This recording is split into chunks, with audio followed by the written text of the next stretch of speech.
3 satisfying cracks echoed through the warehouse as Marcus Thompson's fists connected with flesh and bone. The first kidnapper dropped. The second stumbled backward. The third reached for his weapon too slow. In 47 seconds, it was over. Victoria Sterling, Billionaire CEO, stared at the man who had just saved her life. She knew him. The quiet black security guard who worked the night shift. The single father who picked up his daughter from the lobby every afternoon. The man she had never once looked in the eye. But what she didn't know, what nobody knew, was that Marcus Thompson had saved her life once before, 20 years ago. Comment the city you're watching from so I can see how far this story travels. And if you want to know the truth about Marcus Thompson's past, hit subscribe and stay until the end. The gunshot came at 11:47 p.m. Marcus Thompson was checking the East Corridor cameras when he heard a single pop, muffled but unmistakable. 20 years in special operations had trained his ears to recognize that sound anywhere, anytime, even through concrete walls. He grabbed his radio. "Control, this is Thompson. Shots fired, executive parking level. Respond." Static. He tried again. "Control, do you copy?" Nothing. Marcus didn't hesitate. He moved. The stairwell door burst open under his shoulder. He took the steps 3 at a time, his 42-year-old body still remembering every drill, every mission, every night raid in countries whose names he'd sworn never to speak again. 8 floors down. His breathing stayed even. His heart rate held steady. The parking garage door was already open when he reached it. That was wrong. It should have been locked after 10 p.m. Security protocol. Marcus pressed his back against the wall and listened. Voices. Male. At least 3 of them. Then he heard her. "Do you have any idea who I am?" Victoria Sterling's voice carried across the concrete expanse, sharp and defiant, despite the fear underneath. "My security team will be here in..." "Your security team is taking a nap, sweetheart." A man laughed. "The whole building's communication system went dark 5 minutes ago. Nobody's coming." Marcus edged forward, staying low behind the parked vehicles. Through the gap between a Mercedes and a BMW, he saw them. 3 men in tactical gear, masks, military-grade equipment, professional. And Victoria Sterling, her wrists already zip-tied, being forced toward a black van with no plates. Marcus assessed the situation in 2 seconds. 3 hostiles. 1 civilian. No backup. No weapon except his hands and 20 years of training that the United States government had spent $3 million perfecting. The odds weren't good. He moved anyway. The first man never saw him coming. Marcus's forearm crushed his windpipe before he could make a sound. The body hadn't even hit the ground when Marcus was already spinning toward the second target. "What the..." The second kidnapper raised his weapon. Too slow. Marcus grabbed his wrist, twisted, and felt the satisfying snap of bone. The gun clattered to the concrete. A knee to the solar plexus, an elbow to the temple, and the man crumpled. The third kidnapper had Victoria now using her as a shield, a pistol pressed to her head. "Don't move," he screamed. "I'll kill her. I swear to God I'll..." "You won't," Marcus said calmly. "Back off. Who the hell are you? Nobody important." Marcus took a step forward. "But I'm going to need you to let her go." "Are you crazy? I've got a gun to her head." "I can see that." Another step. "But here's what you don't see. Your safety's still on." The kidnapper's eyes flicked down for just a fraction of a second. That was all Marcus needed. He closed the distance in 2 strides. His left hand pushed the gun away from Victoria's head. His right hand found the man's throat. One precise strike to the vagus nerve and the kidnapper's eyes rolled back. Victoria stumbled forward as the body fell. Marcus caught her before she hit the ground. "It's over," he said quietly. "You're safe." She looked up at him.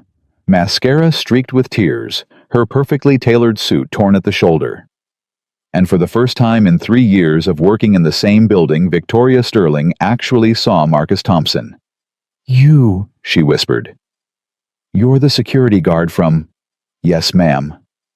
"How did you..." She couldn't finish the sentence. Her body was shaking, adrenaline and terror finally catching up to her.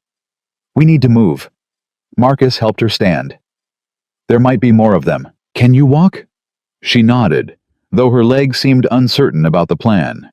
Marcus guided her toward the emergency exit, his arm supporting her weight while his eyes scanned every shadow, every corner, every possible threat. My phone, Victoria said. They took my phone. I need to call. Already done. I triggered the silent alarm before I came down. Police should be here in 4 minutes. 4 minutes? How do you know? Average response time for this precinct. I know things, Miss Sterling. She looked at him differently then. The way people look at someone when they realize they've made a terrible mistake in judgment. What's your name? She asked. Your full name. Marcus Thompson, ma'am. How long have you worked for my company, Marcus? 3 years. 4 months, 11 days. 3 years. Victoria's voice cracked. You've worked for me for 3 years and I've never once... She didn't finish. She didn't have to. The police arrived in 3 minutes and 47 seconds. Marcus noted the discrepancy. The precinct was getting faster. Sirens lit up the parking garage in alternating waves of red and blue. Paramedics rushed to Victoria. Detectives secured the scene. The 3 unconscious kidnappers were cuffed and loaded into separate ambulances. Through it all, Marcus stayed in the background, answering questions when asked, providing details when necessary, never volunteering more than required. Detective Raymond Walsh, a heavy-set man with 30 years on the force, approached him with a notepad. You're the one who took down all 3 of them. Yes, sir. Walsh looked at the unconscious men, then back at Marcus. By yourself, no weapon. That's correct. You want to tell me how a security guard... Walsh checked his notes. Making $19 an hour managed to neutralize 3 armed professionals in under a minute. Marcus met the detective's eyes. I got lucky. Walsh stared at him for a long moment. Then he laughed, but there was no humor in it. Right. Lucky. He handed Marcus a card. We're going to need a full statement. Come by the precinct tomorrow morning. And Mr. Thompson, don't leave town. Marcus took the card. I have no intention of going anywhere, detective. Across the garage, Victoria Sterling sat in the back of an ambulance, a shock blanket wrapped around her shoulders. The paramedic had checked her vitals twice, but she wasn't paying attention to him. She was watching Marcus Thompson.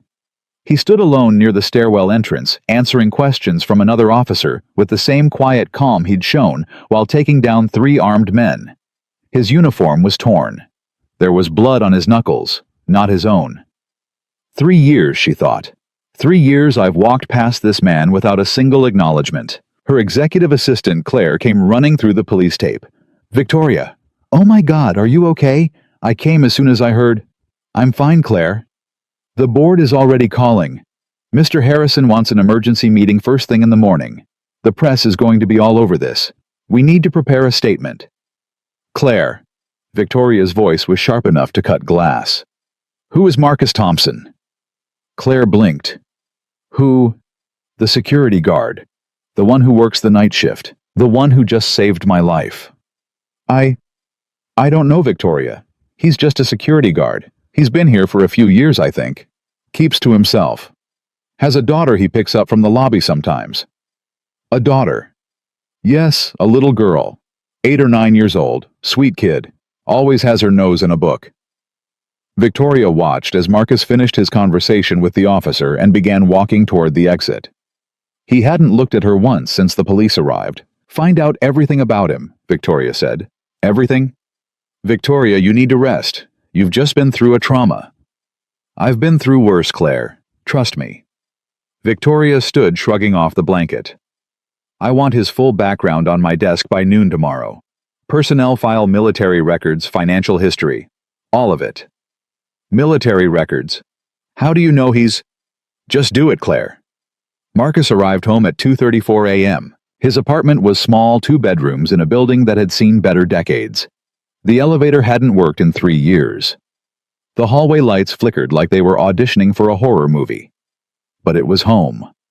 He unlocked the door quietly, careful not to wake his daughter. Mrs. Beatrice, the elderly woman next door who babysat Destiny whenever Marcus worked nights, was asleep on the couch with the television still playing. Mrs. Beatrice, Marcus touched her shoulder gently. I'm back. The old woman stirred, blinking awake. Marcus, Lord, what time is it? Late. I'm sorry. There was an incident at work. Mrs. Beatrice noticed the torn uniform, the dried blood on his hands. Her eyes widened. Good heavens, child. Are you hurt? It's not my blood. She didn't ask whose it was. In the 3 years she'd known Marcus Thompson, she'd learned that some questions were better left unspoken. Destiny fell asleep around 9, Mrs. Beatrice said, gathering her things. She finished all her homework, read 2 chapters of her book, asked about you 3 times. 3 times. That girl worries about you, Marcus, more than a child should. Marcus nodded slowly. I know. Mrs. Beatrice paused at the door. You're a good father. Don't forget that. Thank you, Mrs. Beatrice, for everything. After she left, Marcus checked on his daughter. Destiny Thompson was 8 years old, small for her age, with her mother's eyes and her father's stubborn chin. She slept with one arm wrapped around a worn teddy bear, the last gift her mother had bought before she died. Marcus stood in the doorway watching her breathe. 8 years ago, he had held his wife's hand as she bled out on a delivery table in a hospital that was supposed to be safe. The doctors said there was nothing they could do. Complications during childbirth, rare but not unheard of. He had lost everything that day. His wife, his will to live, his reason for continuing. And then the nurse had placed a tiny screaming baby girl in his arms. She needs a name, the nurse had said. Marcus had looked at his daughter, this fragile creature who had cost him everything, and he had felt something he thought was gone forever. Love. Destiny, he had whispered. Her name is Destiny. Because she was. She was his destiny. His purpose. The only reason he had kept breathing when every fiber of his being wanted to stop. Now she slept peacefully, unaware that her father had just killed a man's career and possibly broken another man's arm. Unaware that somewhere in the city, people were asking questions about the quiet security guard who had done impossible things. Marcus closed her door gently and went to the bathroom to wash the blood from his hands. He couldn't sleep. At 4 a.m., Marcus sat at his small kitchen table with a cup of coffee going cold in front of him. The adrenaline had faded hours ago, but his mind wouldn't stop replaying the night's events. 3 armed professionals, military-grade equipment, sophisticated communication jamming. This wasn't a random kidnapping. This was a planned operation. Someone with resources and knowledge of Sterling Pharmaceuticals' security systems had arranged it. And they would try again. Marcus pulled out his phone and made a call he hadn't made in 5 years. It rang twice before a familiar voice answered. Do you know what time it is, Marcus? I need a favor, Jerome. Silence on the other end. Then, you said you were out. You said you'd never ask again. I know what I said. Then why are you calling me at 4 in the morning? Marcus took a breath.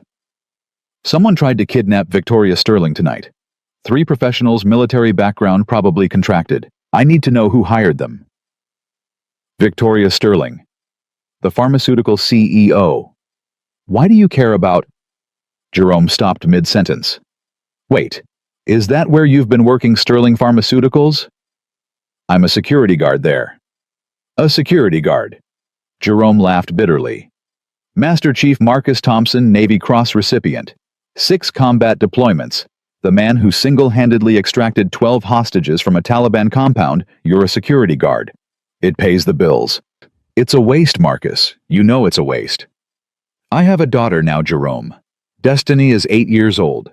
She needs a father who comes home every night, not a ghost who disappears for months at a time. Jerome sighed.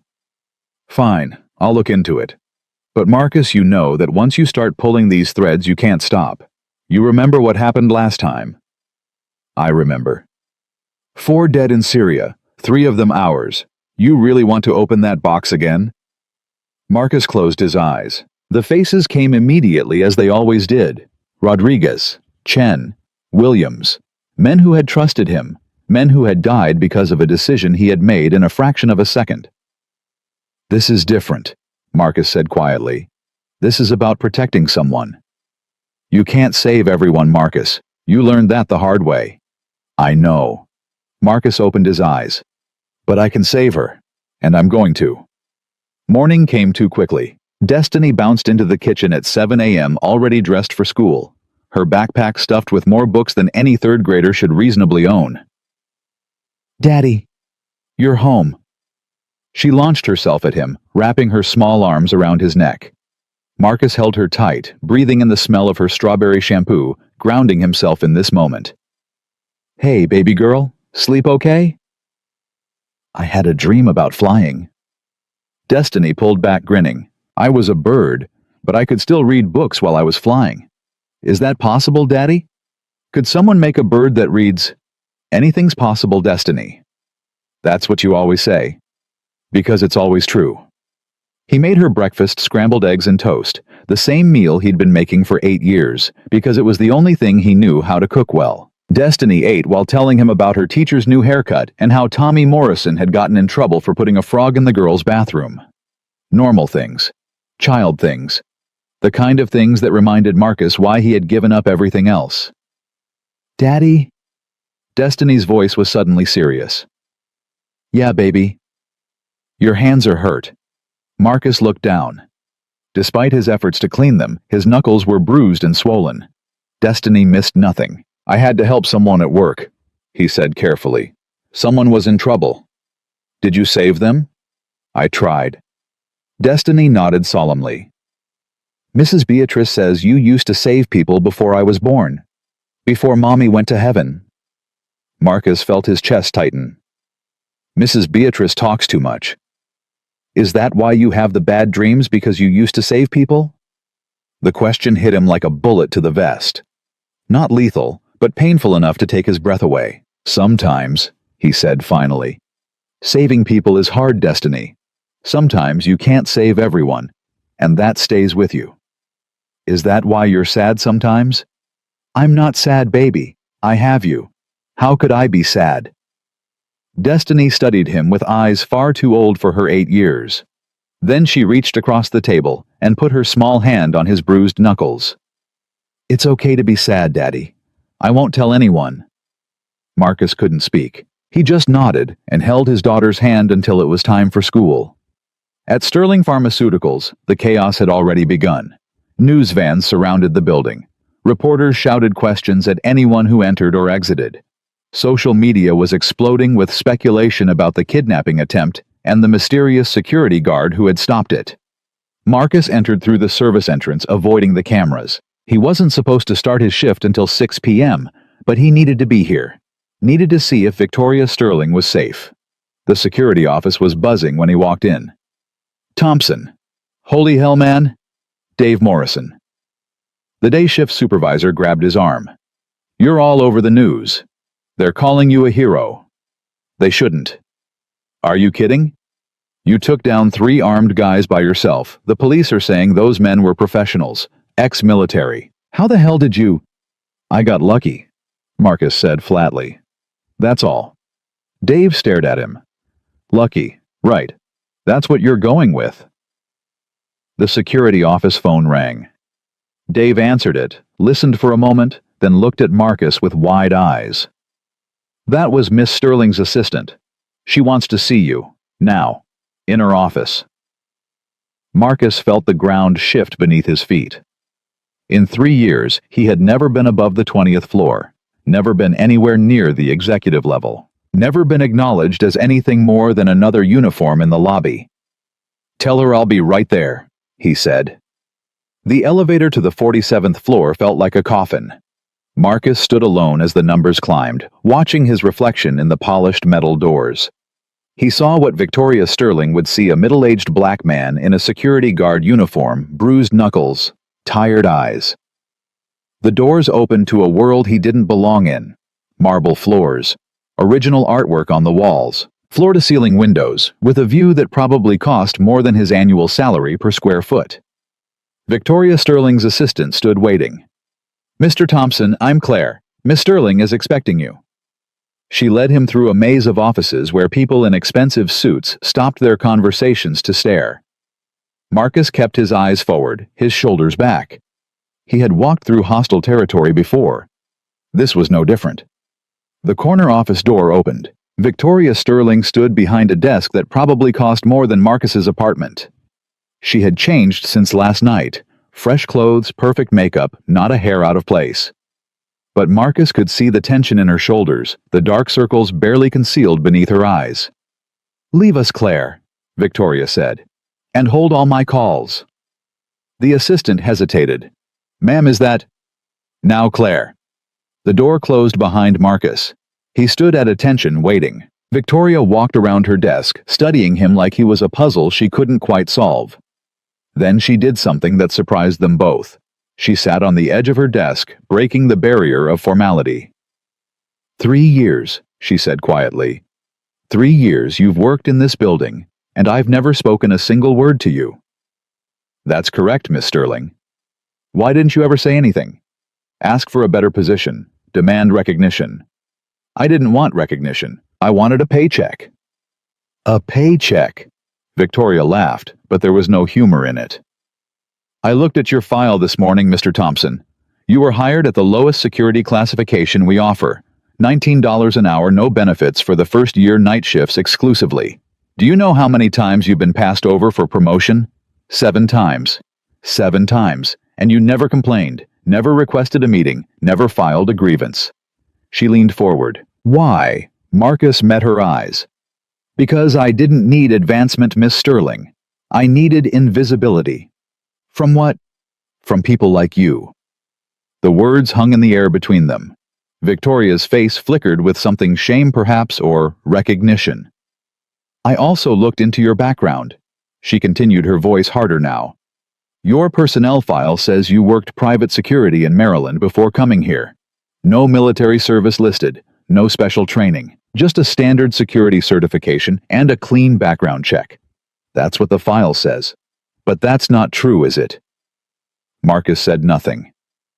Victoria stood and walked to her window, her back to him. "Last night I watched you take down 3 trained professionals in under a minute. I saw your face while you did it. There was no fear, no hesitation, no uncertainty. You moved like a machine, like you'd done it 1,000 times before." She turned to face him. "Who are you, Marcus Thompson? And I want the truth this time." For a long moment, Marcus considered his options. He could lie. He had been lying for 3 years. One more wouldn't make a difference. But something in Victoria Sterling's eyes stopped him. Something vulnerable beneath the armor she wore like a second skin. "I was a Navy SEAL," he said finally. "Master Chief Special Warfare Operator. 6 deployments. 18 years of service." Victoria's expression didn't change, but her hands gripped the windowsill behind her.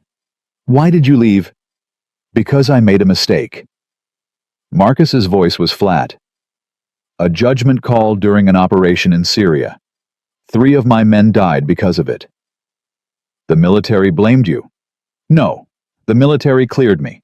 Said it was an impossible situation, conflicting intelligence, no way I could have known." "But you blamed yourself."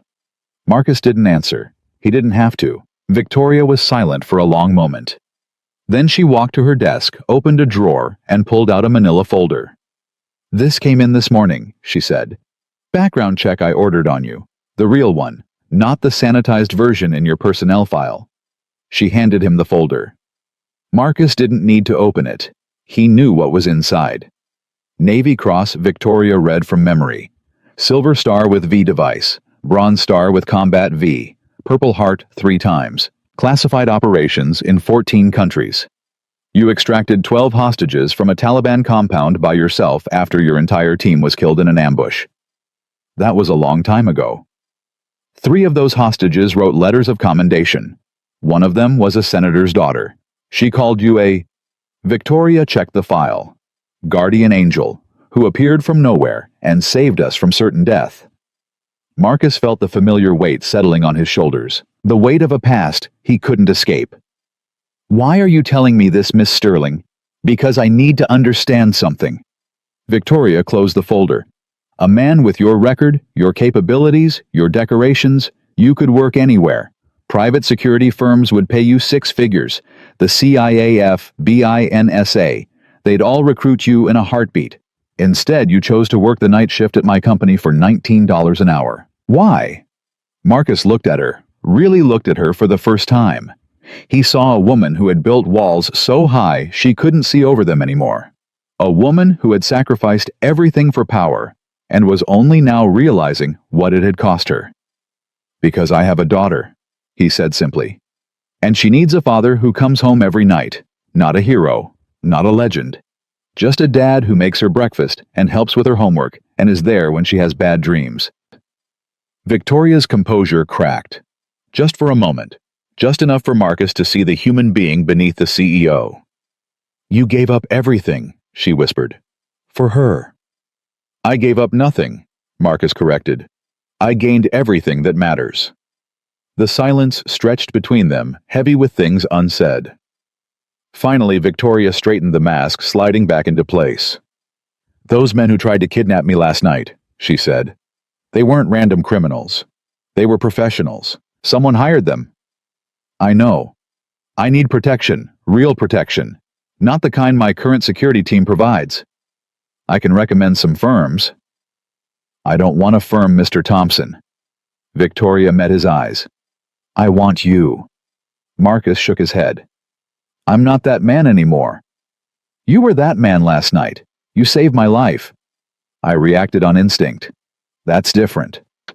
"Is it?" Victoria walked toward him, stopping close enough that he could smell her perfume, something expensive, probably French. "Last night I watched you make a choice. 3 armed men, 1 unarmed civilian. The smart thing would have been to call for backup and wait. Instead, you attacked. I didn't have time to—" "You had exactly enough time," Victoria interrupted. "Enough time to assess the situation, calculate the odds, and decide that the risk to yourself was worth taking to save someone you'd never even spoken to." She paused. "That's not instinct, Mr. Thompson. That's character." Marcus said nothing. "I'm offering you a position as my personal security detail," Victoria continued. 6 figures, full benefits, flexible hours, so you can be there for your daughter. You'll report directly to me, no one else. And if I say no, then you go back to the night shift and I hire someone else who isn't half as qualified." Victoria's voice softened.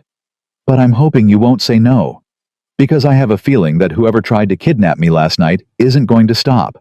And I'd rather have a guardian angel watching my back than a stranger." Marcus thought about destiny. About the small apartment and the broken elevator and the job that barely covered the bills. About the nightmares that still woke him at 3 a.m. soaked in sweat and reaching for teammates who were no longer alive. And he thought about Victoria Sterling, the woman who had never looked at him, the woman who was now asking him to save her life again. "One condition," he said finally. "Name it." "My daughter. She stays my priority. If she needs me, I go. No questions asked." Victoria nodded. "Agreed. And I need to know everything. Who your enemies are, who wants you dead, every skeleton in every closet.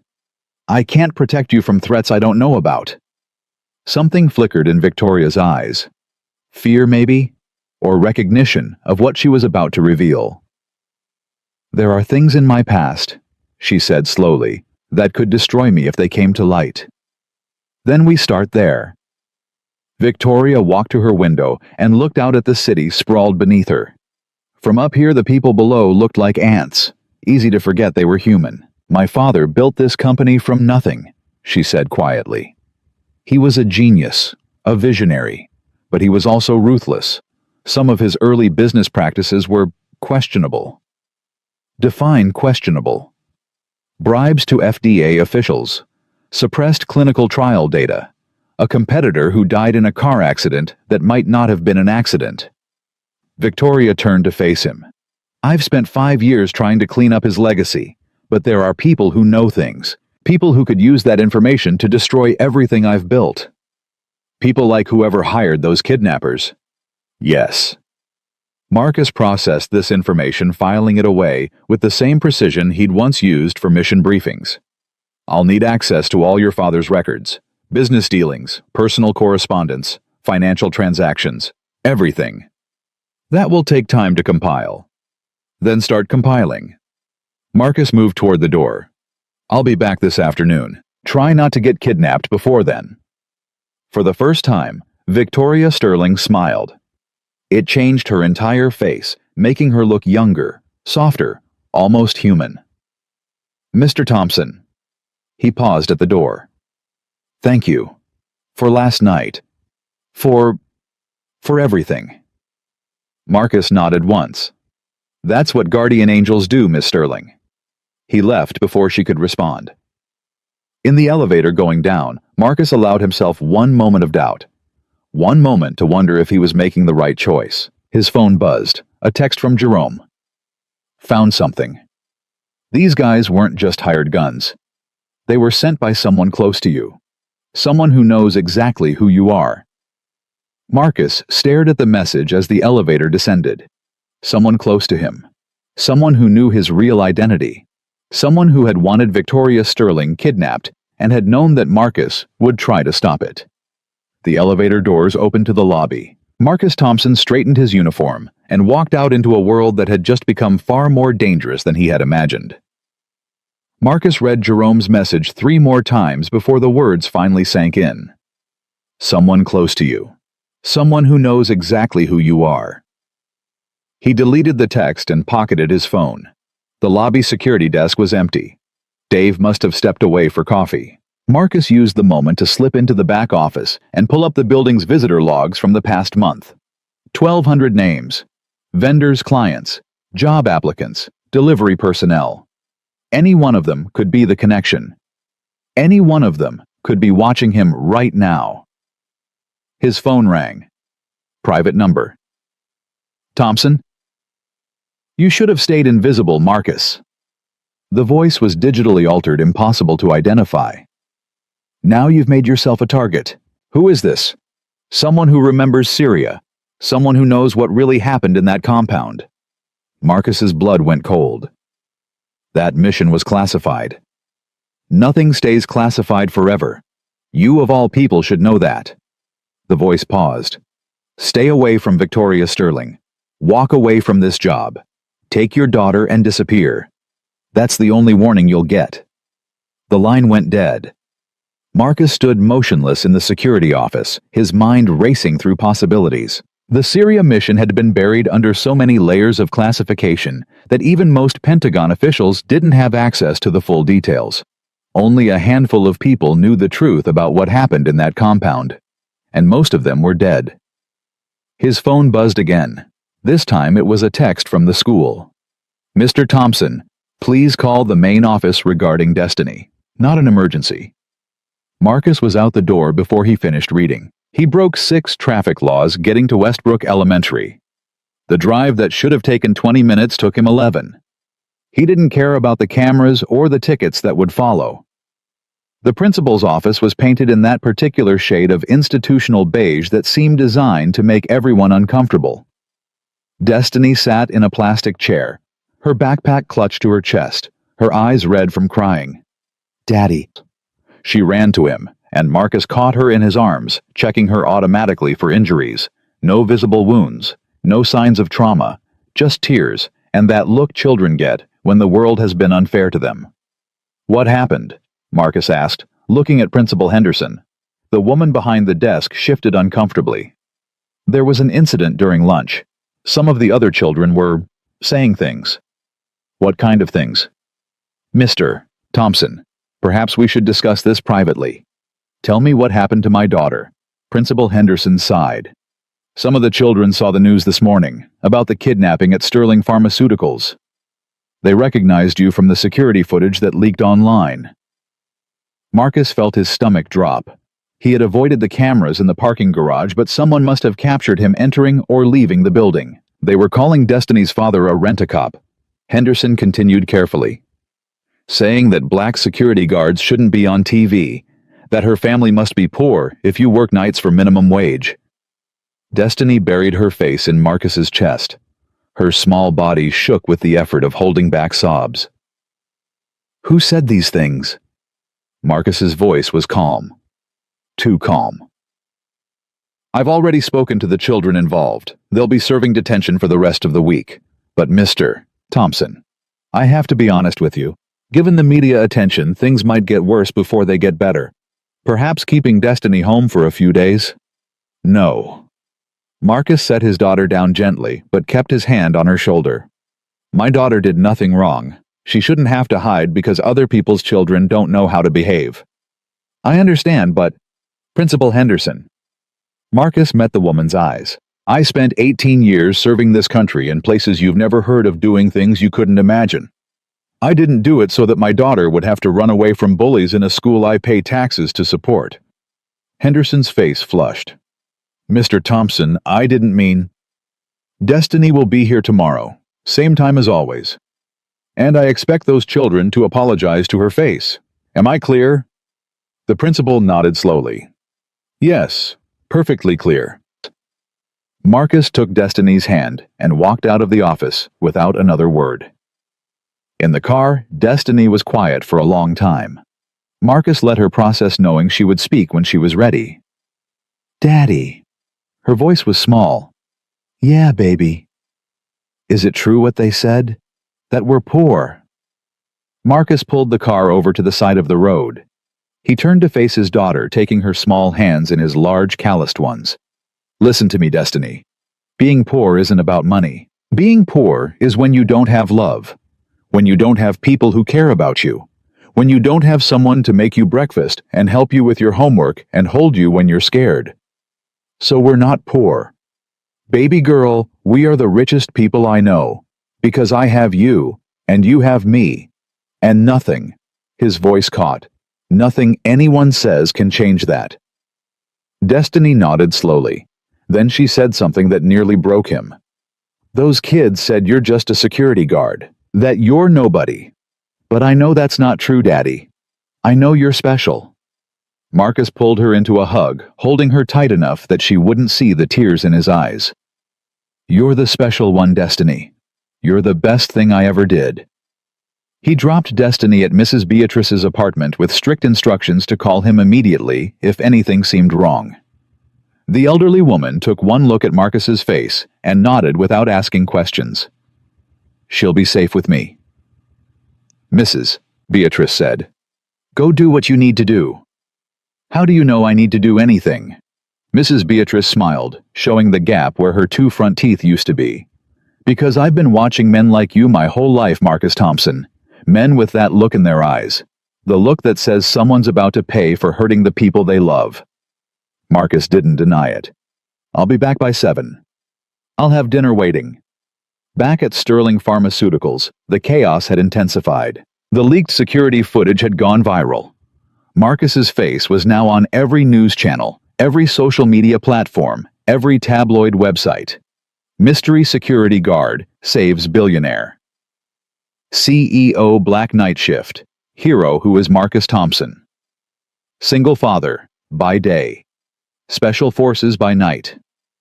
The speculation ranged from accurate to absurd. Some outlets painted him as a hero. Others questioned whether a black man with apparent military training should be anywhere near a defense-adjacent company. The internet has always found a way to make everything about race. Marcus ignored all of it and took the elevator to the 47th floor. Victoria was waiting for him in her office, her face drawn with exhaustion. The board is demanding answers, she said without preamble.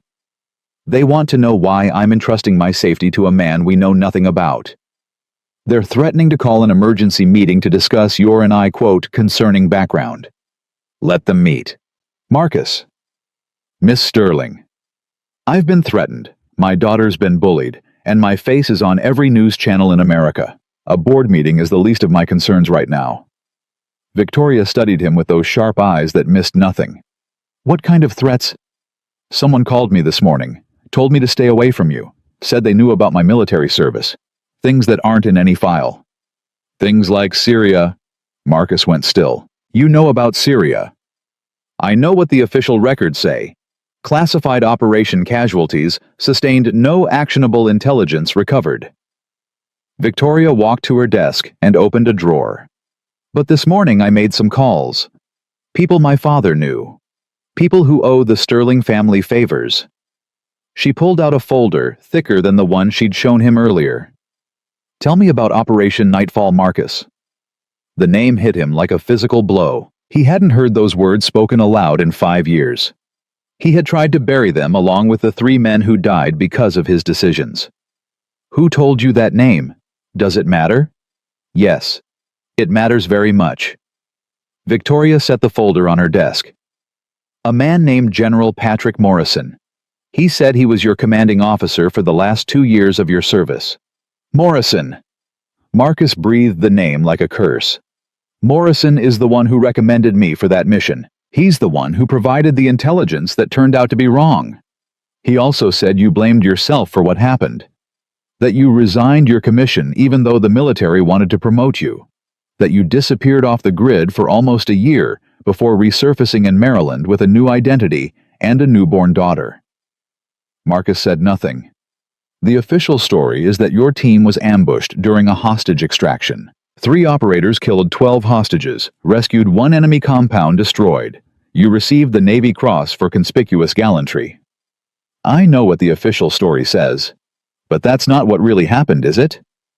Marcus walked to the window, putting his back to her.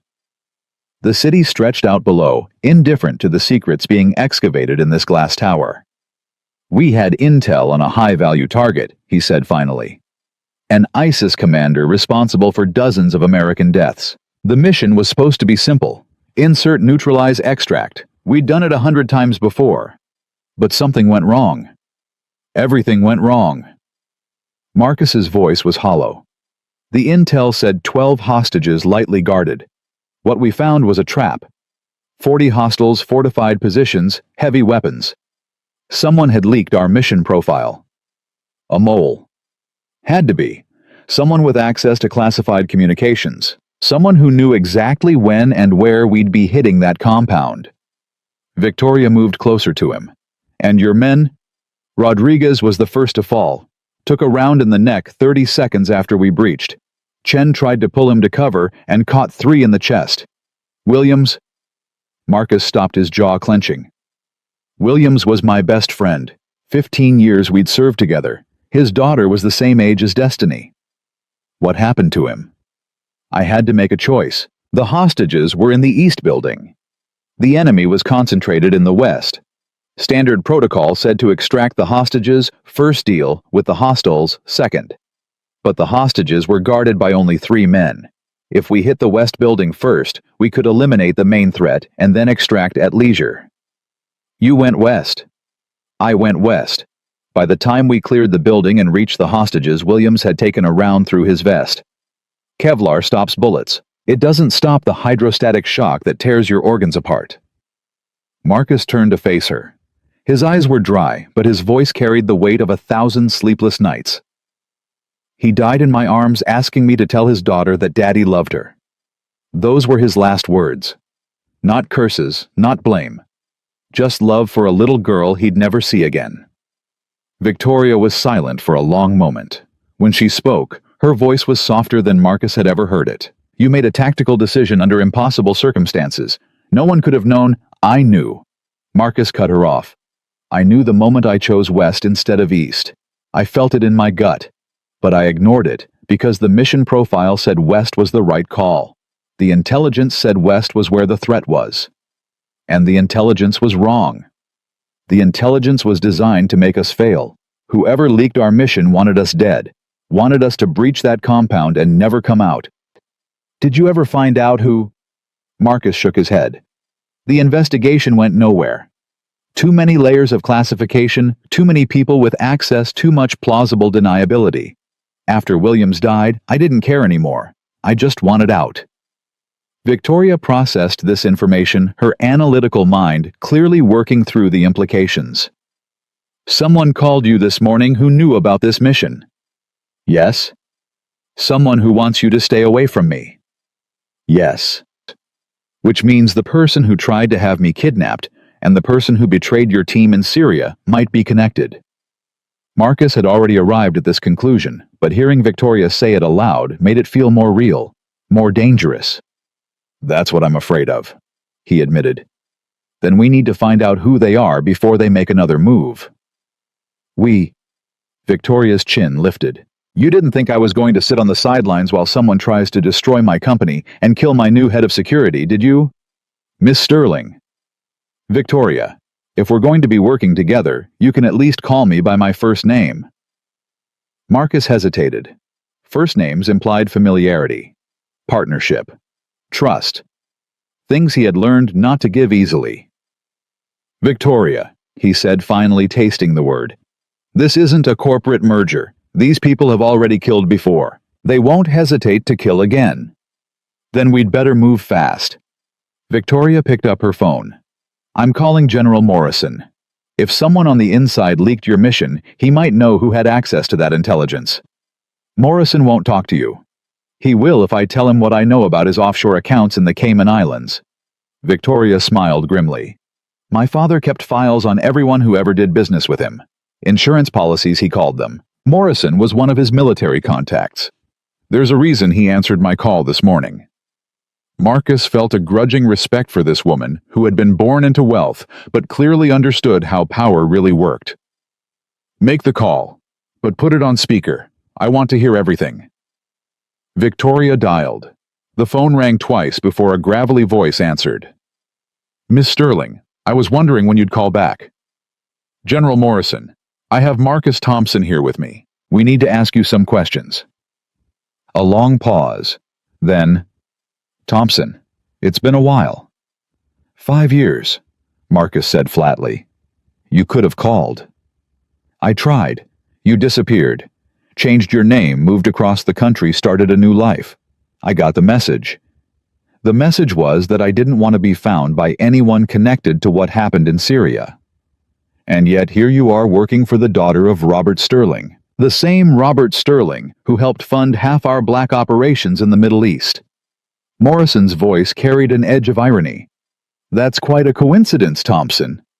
Marcus exchanged a glance with Victoria. Her father had funded military operations. "What do you mean, General? You didn't know." Morrison laughed bitterly. "Robert Sterling wasn't just a pharmaceutical executive. He was a silent partner in some of the most sensitive intelligence operations of the past 2 decades. How do you think he built his empire so fast? Government contracts, black budget money, quid pro quo arrangements that never made it into any official record." Victoria's face had gone pale. "My father was involved with military intelligence." "Your father was intelligence, Miss Sterling. The pharmaceutical company was cover. The real money came from defense contracts, surveillance technology, chemical research that was never approved by the FDA because it was never intended for civilian use." Marcus felt the pieces clicking into place in his mind, a pattern he should have seen years ago. "The operation in Syria," he said slowly. "Sterling Pharmaceuticals supplied some of our equipment, specialized medical kits, field trauma supplies. I remember seeing the logo on the boxes." "That's right, and Robert Sterling personally approved every shipment to your team. He knew exactly when and where you'd be operating." "Are you saying Robert Sterling leaked our mission?" "I'm saying Robert Sterling was one of only 5 people who knew the full details of Operation Nightfall, and 2 of those people are now dead." Victoria grabbed Marcus's arm. "My father wouldn't have betrayed American soldiers. He was a patriot. Your father was a businessman," Morrison interrupted. "And businessmen make deals. Some of those deals have consequences that take years to surface." "What kind of deals?" Marcus demanded. "The kind that get 3 good men killed and leave a 4th man wondering why he survived." Morrison's voice softened slightly. "I'm sorry, Thompson. I should have told you this years ago. But the investigation was shut down from above. Someone with serious power wanted the Syria mission buried. Who? I don't know. But I can tell you this, whoever it was, they're still active, still protecting whatever secrets Robert Sterling took to his grave." Morrison paused. "And now they know you're getting close. That kidnapping attempt wasn't random. It was a warning." "To whom?" "To both of you. To Miss Sterling to stay quiet about her father's past, and to you, Thompson, to walk away before you uncover something that could get you killed." The call ended, leaving Marcus and Victoria in heavy silence. Victoria sank into her chair, her carefully maintained composure finally cracking. "My father," she whispered. "All those years, all those lectures about integrity and honor and legacy, and he was involved in something that got people killed." Marcus didn't have comfort to offer.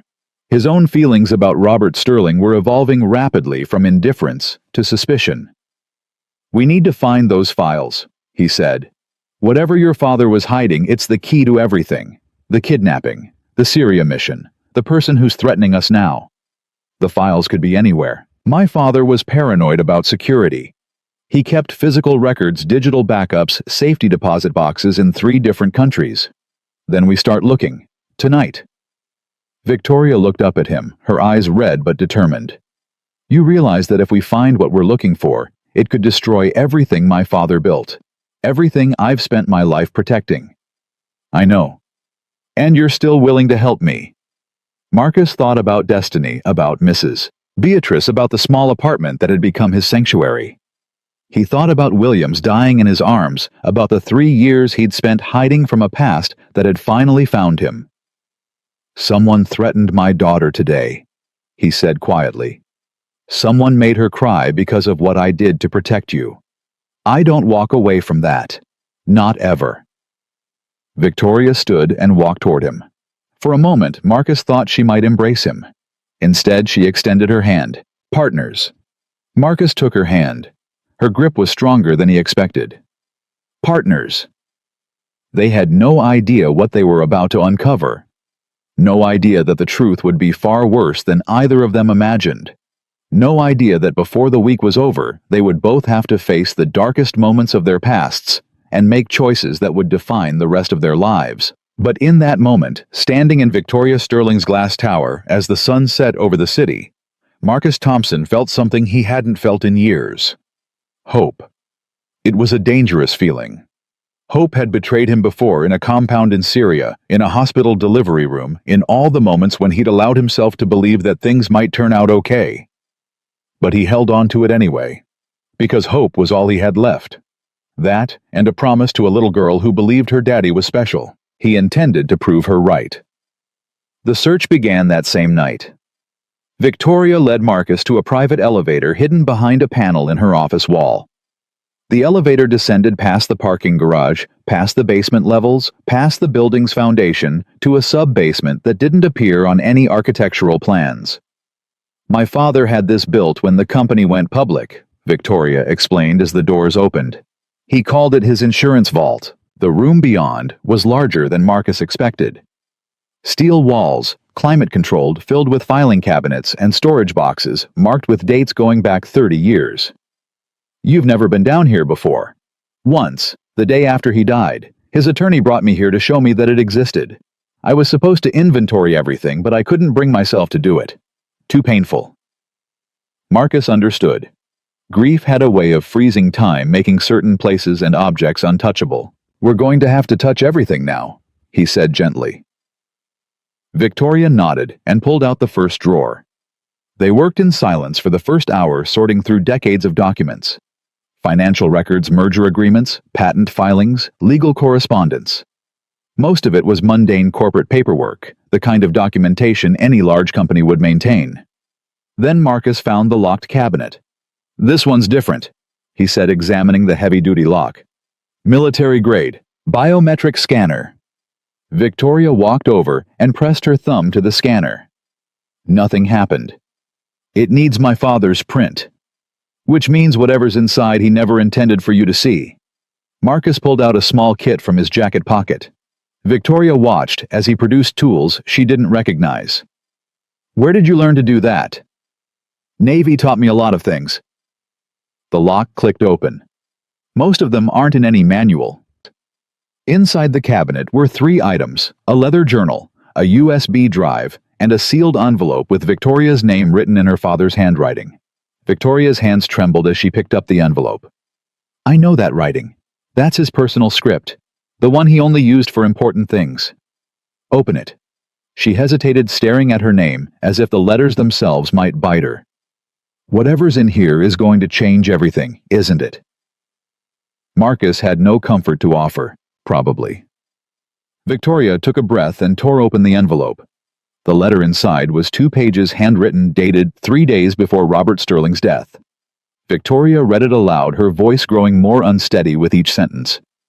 "My dearest Victoria, If you're reading this, it means you've finally found the courage to look into the past I tried so hard to protect you from. I'm sorry. I'm sorry for the lies, the secrets, the burden I'm about to place on your shoulders. But you deserve the truth, even if it destroys everything you believed about your father." She paused, wiping her eyes. "Keep reading," Marcus said quietly. 30 years ago, I made a deal with the devil.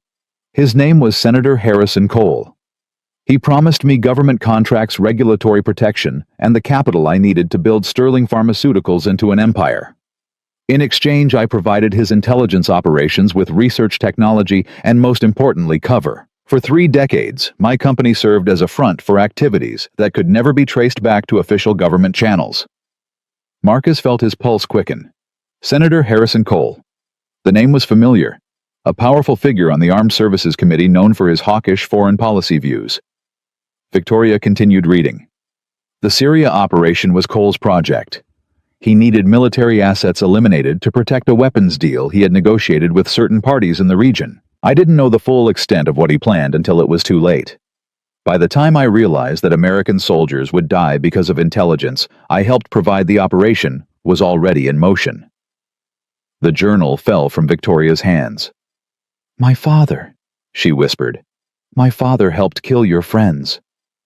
Marcus stood frozen, the words echoing in his mind. Robert Sterling. The man whose company he had worked for. The man whose daughter he had sworn to protect. That man had provided the intelligence that led to Williams, Rodriguez, and Chen dying in a dusty compound halfway around the world. "Keep reading," he said, his voice hollow. Victoria picked up the letter with shaking hands. "I tried to stop it. I warned Morrison that the intelligence was compromised. But Cole had too much power, too many people in his pocket. When I threatened to expose him, he reminded me of everything I had done. Every bribe, every buried report, every death that could be traced back to my decisions.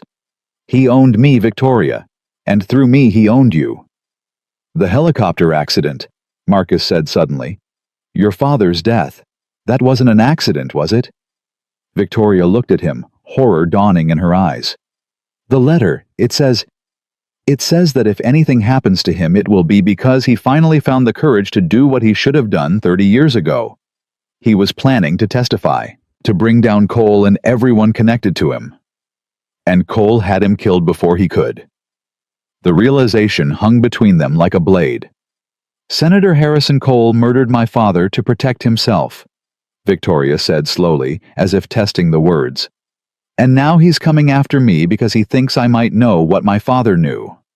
The kidnapping makes sense now. They weren't trying to ransom you, they were trying to silence you."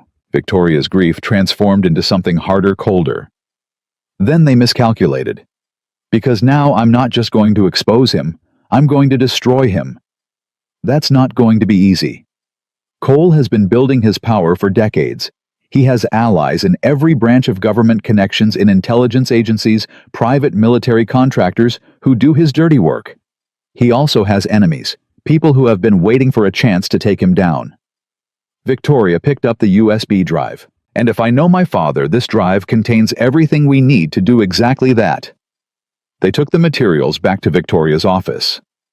Marcus connected the USB drive to an air-gapped laptop, while Victoria paced, her mind racing through the implications of what they had discovered. The drive contained hundreds of files.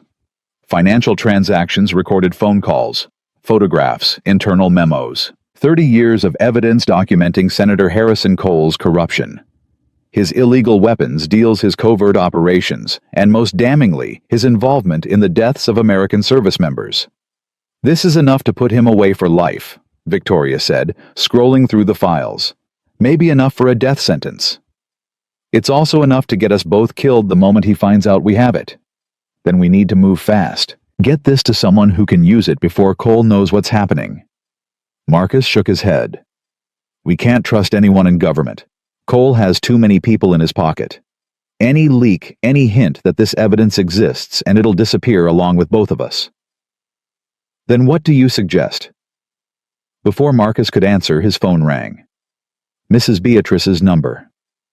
"Marcus, you need to come home right now." The fear in her voice made his blood run cold. "What happened? Is Destiny okay?" She's fine. But there are men outside the building, 2 of them in a black car. They've been sitting there for an hour watching the entrance. Marcus was already moving toward the door. Lock everything. Don't let anyone in. I'll be there in 15 minutes. Marcus, I'm scared. These men don't look like police. They're not. Just stay calm. Keep Destiny in the back room. I'm coming. He hung up and turned to Victoria. They found my apartment. They know about my daughter. Victoria grabbed her coat. I'm coming with you. Absolutely not. You stay here where it's safe. Safe. There is no safe anymore, Marcus. Not for either of us. She met his eyes with fierce determination. Your daughter is in danger because of my family. Because of secrets my father kept. I'm not going to hide in my tower while you face this alone. There was no time to argue. They took Victoria's private elevator to an underground parking level that connected to a service tunnel. I didn't know this existed, Marcus said as they hurried through the concrete passageway. My father was paranoid. He built escape routes from every building he owned. Victoria pulled out her phone and summoned a car to meet them at the tunnel's exit. Another thing I never understood until now. They emerged 3 blocks from Sterling Pharmaceuticals, well away from any surveillance that might be watching the main exits. A black sedan was waiting. Victoria drove while Marcus tried to reach Jerome. Talk to me. It's worse than I thought, Jerome said without preamble. The men who tried to kidnap Victoria weren't just hired guns. They were former contractors for a private military company called Blackstone Security. Guess who Blackstone's primary client is? Senator Harrison Cole. Got it in one. But here's the thing. Blackstone was officially dissolved 3 years ago after some embarrassing congressional testimony. The company doesn't exist anymore. But its people do. Exactly. And right now about a dozen of those people are mobilizing in your city. They're not being subtle about it either. Someone wants you scared. They want me to run. Or they want to flush you out, make you do something stupid. Jerome paused. Marcus, these guys aren't amateurs. They're trained killers who've been doing this for 20 years. You can't take them all by yourself. I don't have to take them all. Just the ones who threatened my daughter. Jerome sighed.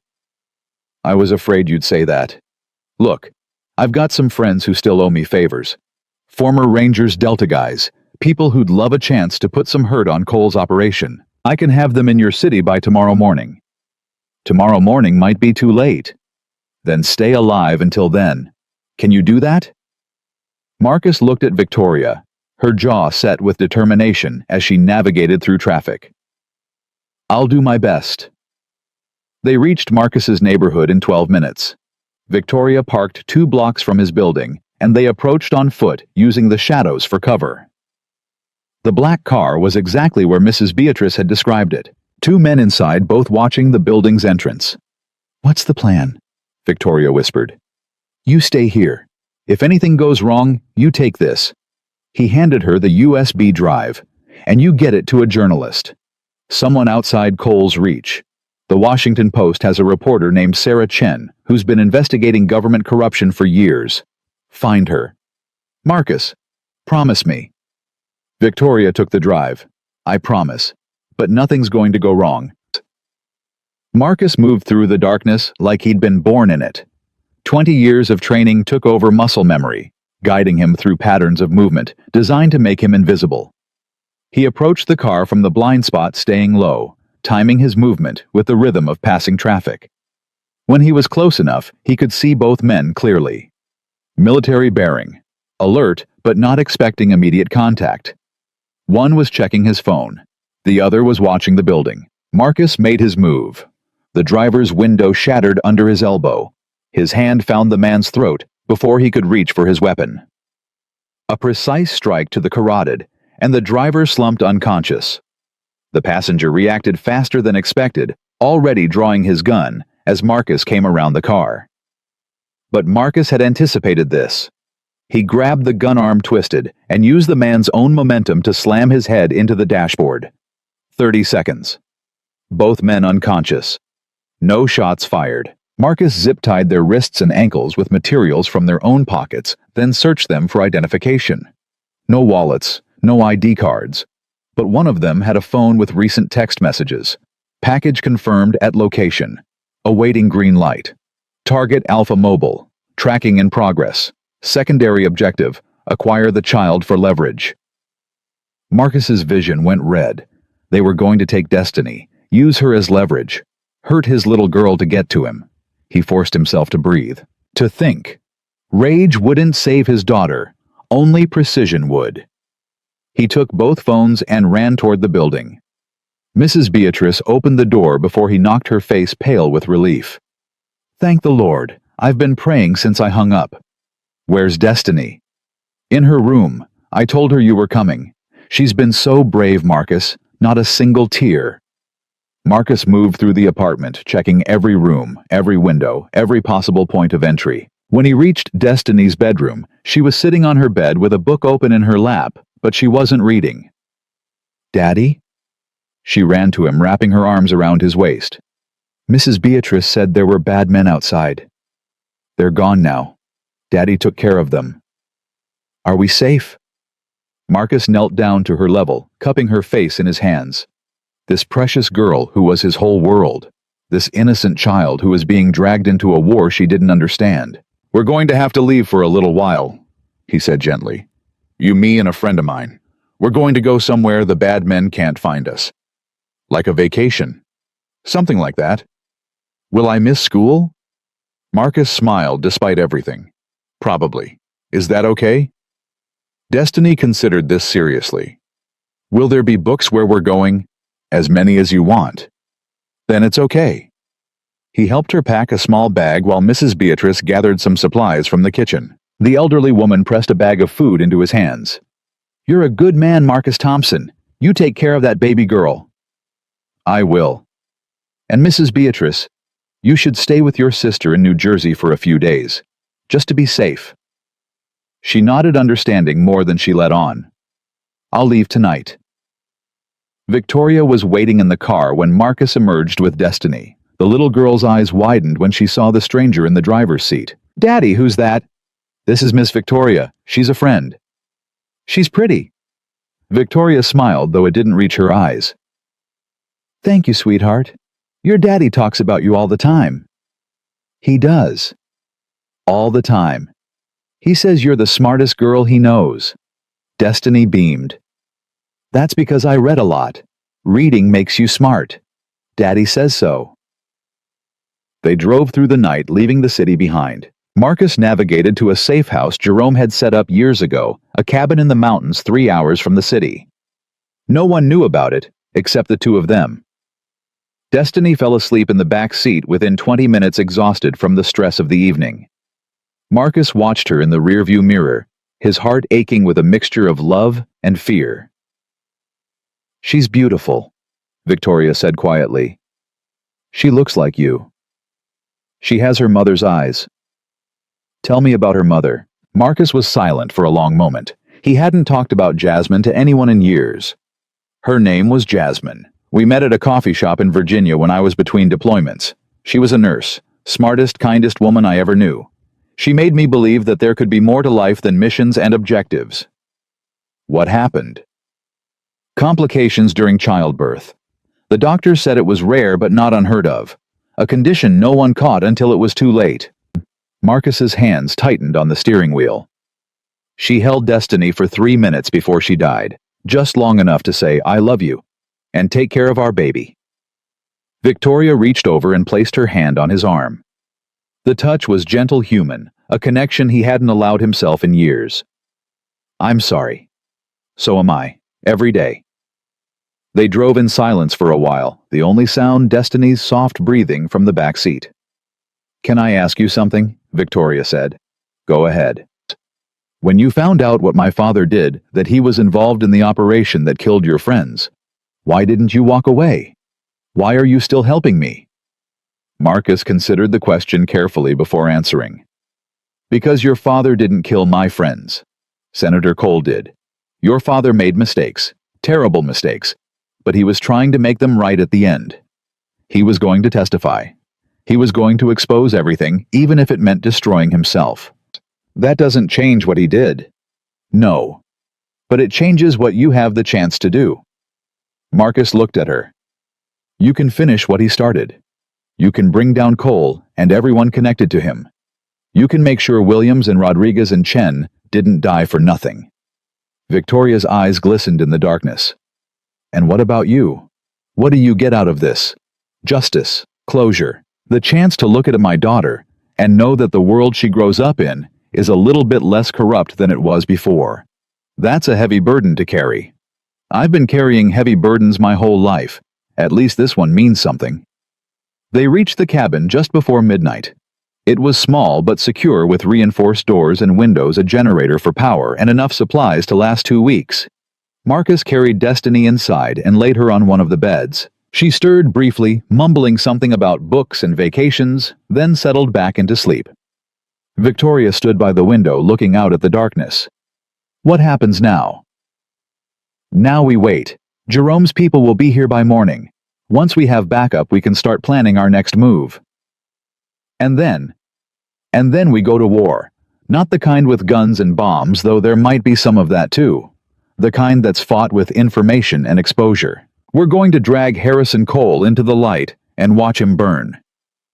Victoria turned to face him. In the dim light of the cabin, she looked younger than her years, vulnerable in a way she never allowed herself to be in public. I've never done anything like this before. The business world is cutthroat, but this is different. People are trying to kill us. Are you scared? Terrified. Good. Fear keeps you alive. It's when you stop being scared that you make mistakes. Victoria walked over to him, standing close enough that he could smell the faint trace of her perfume mixed with the sweat of a long, stressful day. Thank you, Marcus, for everything. For saving my life, for standing by me, even when you found out about my father, for protecting us when you had every reason to walk away. I haven't saved you yet. We've got a long way to go before this is over. I know, but I want you to know that whatever happens, I'm grateful. And I'm sorry. For the way I treated you before all this. For never seeing you when you were right in front of me. Marcus felt something shift in his chest. A wall he had built years ago developing its first crack. You're seeing me now, he said quietly. That's what matters. They stood there in the darkness, two people from different worlds brought together by tragedy and conspiracy, beginning to understand that the connection between them was becoming something neither had expected. Outside, the night was quiet. But somewhere in the city they had left behind, Senator Harrison Cole was learning that his carefully constructed empire was about to face its greatest threat. And he would do whatever it took to protect it. Marcus woke to the sound of his phone vibrating against the wooden table. 3 hours of sleep. His body screamed for more, but years of training had conditioned him to function on almost nothing. He checked the screen. Jerome. They're here, Jerome said. 6 men, all former special operations. Good people. They'll be at your location in 20 minutes. Any movement from Cole's people? That's the strange part. Nothing. After you took out those 2 surveillance guys, everything went quiet. No chatter, no movement, no response. Marcus didn't like quiet. Quiet meant planning. Quiet meant someone was gathering resources for a bigger strike. Keep monitoring. Let me know the second anything changes. He hung up and found Victoria already awake, sitting at the small kitchen table with a cup of coffee. Couldn't sleep either, she asked. Sleep is a luxury we can't afford right now. Victoria pushed a second cup toward him. I made this an hour ago. Probably cold by now, but it's something. Marcus took the cup and drank. The coffee was bitter and lukewarm, but he'd had worse in places where comfort was measured in milliseconds between gunfire. Jerome's people are almost here. Once they arrive, we can start planning our approach. I've been thinking about that. Victoria pulled out her laptop. The files on that USB drive are damning, but they're not enough by themselves. We need corroboration, living witnesses who can testify to Cole's crimes. Most of the people who knew are dead. Most, not all. Victoria turned the screen toward him. I found a name in my father's notes. Someone who worked with Cole during the early years. Someone who disappeared about 15 years ago. Marcus looked at the screen. A photograph of a man in his 50s distinguished with the bearing of someone who had spent his life in positions of power. Who is he? His name is Dr. Edward Walsh. He was the lead researcher on a classified project my father funded in the 90s. According to these notes, Walsh had a crisis of conscience. He wanted to expose what they were doing, but my father convinced him to disappear instead. Set him up with a new identity, a new life far from anyone who might come looking. If he's been hiding for 15 years, he won't want to be found. Maybe not. But if we can convince him that Cole is finally going down, he might be willing to testify. His knowledge combined with my father's files could be enough to bring the whole operation crashing down. Marcus studied the photograph. Something about the man's eyes reminded him of the look he'd seen in combat veterans who had witnessed too much and said too little. Do you know where he is? My father's notes mention a town in Montana, small place off the grid, the kind of place where someone could disappear. Before Marcus could respond, Destiny appeared in the doorway, rubbing her eyes. Daddy, I had a bad dream. Marcus crossed the room and knelt beside his daughter. What kind of dream, baby? There were men with masks. They were trying to take me away from you. I was screaming, but you couldn't hear me. Marcus's heart clenched. Even in sleep, the danger had found its way into his daughter's mind. It was just a dream, Destiny. Daddy's right here. No one's going to take you anywhere. Promise. I promise. He carried her back to bed and sat with her until her breathing steadied. When he returned to the kitchen, Victoria was watching him with an expression he couldn't quite read. She's lucky to have you, she said quietly. I'm the lucky one. She's the only thing that kept me alive after Jasmine died. The only thing that made me want to keep going. Marcus, I've been thinking. Victoria hesitated. This mission to Montana, the confrontation with Cole, it's going to be dangerous. Maybe Destiny should stay somewhere safe while we... No. The word came out sharper than he intended. I'm not letting her out of my sight. Not until this is over. But if something happens... If something happens to me, you take her, you raise her, you give her the life I couldn't. Victoria stared at him. Marcus, I can't. Promise me. The intensity in his voice silenced her protests. She nodded slowly. I promise. The sound of vehicles approaching cut through the morning stillness. Marcus moved to the window, his hand instinctively reaching for the weapon at his hip. 6 men emerged from 2 SUVs. Even from a distance, Marcus could recognize the way they moved. Controlled, alert, dangerous. Jerome's voice came through the phone. That's them. Former Rangers, 2 Delta guys, 1 Marine Raider, best of the best. Marcus opened the door and stepped onto the porch. The lead man approached, extending his hand. Master Chief Thompson, it's an honor, sir. I'm Captain Davis. Jerome told us what you're up against. Former Master Chief, I'm a civilian now. Davis smiled slightly. With respect, sir, men like us are never really civilians. We just pretend to be. Marcus couldn't argue with that. Inside, he briefed the team on everything: the kidnapping attempt, the files, Senator Cole, the threat to his daughter. The men listened without interruption, their faces revealing nothing. When Marcus finished, Davis spoke first. What's our objective? Protect my daughter. Help me get to a witness in Montana who can corroborate the evidence against Cole. And when the time comes, help me take down anyone who stands in our way. Rules of engagement. Defensive only, unless they shoot first. I want Cole exposed in a courtroom, not martyred in a firefight. The men exchanged glances. This wasn't the kind of mission they were used to. No kill orders, no sanctioned targets, just protection and evidence gathering. But they had all seen good men destroyed by corruption from above. They knew what it meant to fight for justice instead of just following orders. We're in, Davis said simply. They spent the next hour planning. 2 men would stay at the cabin to protect Destiny. The rest would accompany Marcus and Victoria to Montana. Jerome would coordinate from a distance, monitoring communications and providing intelligence. Everything was falling into place. Then Victoria's phone rang. She looked at the screen, her face going pale. It's a blocked number. Answer it. Put it on speaker. Victoria accepted the call. "Hello, Miss Sterling." The voice was smooth-cultured, with a southern accent that spoke of old money and older power. "I believe you have something that belongs to me." Marcus recognized the voice immediately. He had heard it on television in congressional hearings and campaign ads that promised security and strength. "Senator Harrison Cole." "Senator," Victoria said, her voice steady, despite the fear in her eyes. "I don't believe we've had the pleasure." "Let's dispense with the games, Miss Sterling. You found your father's files. You know what I did. You think you can use that information to destroy me." Cole chuckled.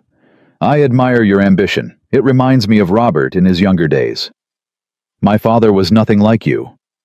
"Your father was exactly like me. The only difference is that he developed a conscience at the end. A fatal flaw, as it turned out." Marcus took the phone from Victoria's hand. "Cole, this is Marcus Thompson." A pause. Then, the security guard. "No, forgive me, the former Navy SEAL. I've heard impressive things about you, Mr. Thompson. Syria in particular. Such a tragedy losing those men. But then again, tragedies are often necessary for the greater good. You murdered 3 of my brothers. I made a strategic decision. They were casualties of a larger operation sacrificed for objectives you couldn't possibly understand." "I understand perfectly. You sold weapons to terrorists and killed American soldiers to cover your tracks." Cole's voice hardened. "Careful, Mr. Thompson. You're playing a game far above your pay grade." "I'm not playing any games, and neither is Miss Sterling. We have evidence that will put you in prison for the rest of your life, maybe even earn you a needle in your arm. Evidence can disappear. Witnesses can be silenced. I've been doing this for 30 years, Mr. Thompson. Do you really think a washed-up soldier and a grieving heiress can threaten me?" Marcus looked at Davis and his team, 6 hardened warriors ready for battle. He thought of Destiny sleeping in the next room. He thought of Williams dying in his arms in that dusty compound. "We're not threatening you, Senator. We're coming for you." Cole laughed. "Brave words. But I wonder how brave you'll feel when you realize what I've already set in motion." The line went dead. Everyone in the room felt the shift. The game had changed. Cole wasn't just on the defensive anymore. He was making a move. Marcus's phone buzzed. A text from an unknown number. "Check the news." Victoria grabbed her laptop and pulled up a news site. The headline hit them like a physical blow. "Sterling Pharmaceuticals. CEO accused of corporate fraud. Anonymous tip reveals decades of financial irregularities." "He's trying to discredit me," Victoria said, scrolling through the article. "Make it look like I'm a criminal so no one will believe anything I say about him." "It's a distraction," Marcus said. "He's buying time while he prepares something bigger." His phone buzzed again.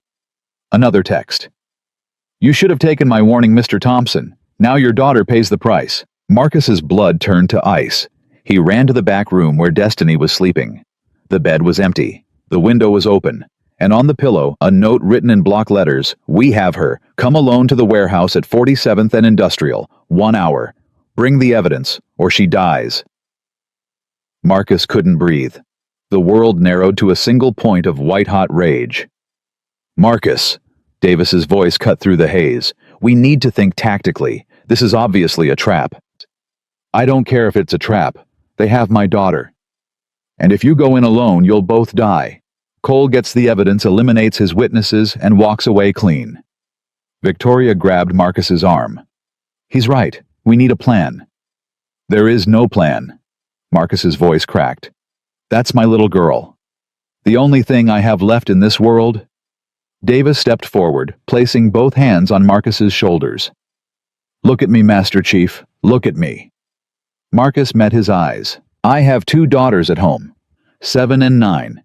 I know exactly what you're feeling right now. But the only way you save Destiny is by being the operator you were trained to be. Not a father, not a grieving man, an operator. Can you do that?" Marcus forced himself to breathe. In through the nose, out through the mouth.